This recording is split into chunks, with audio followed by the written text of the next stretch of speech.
আৰু জঙ্গী আন্দোলন কৰিলে আমিও জঙ্গী ব্যৱস্থা লম ইমানে কথা এতিয়ালৈকে শান্তিপূৰ্ণ আন্দোলন কৰি আছে আমি শান্তিপূৰ্ণ ব্যৱস্থা লৈছো তেওঁলোকে জঙ্গী কৰিলে আমিও জঙ্গী কৰিম আমাৰ স্পষ্ট কথা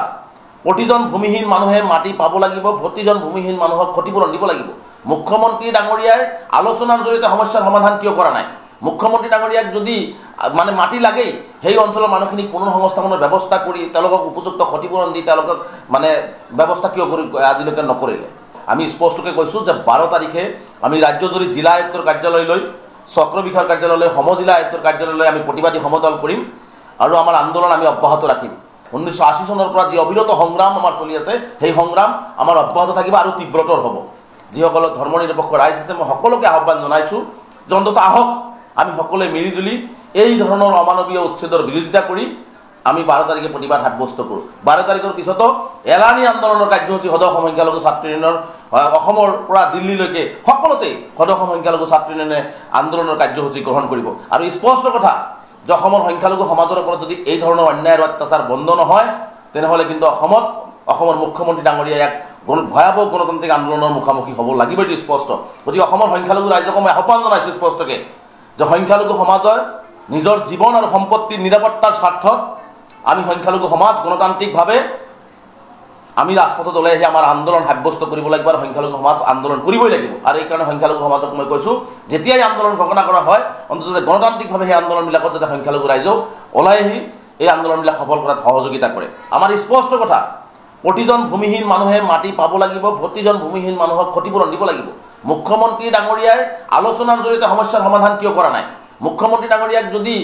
মানে মাটি লাগেই সেই অঞ্চলৰ মানুহখিনিক পুনৰ্সংস্থাপনৰ ব্যৱস্থা কৰি তেওঁলোকক উপযুক্ত ক্ষতিপূৰণ দি তেওঁলোকক মানে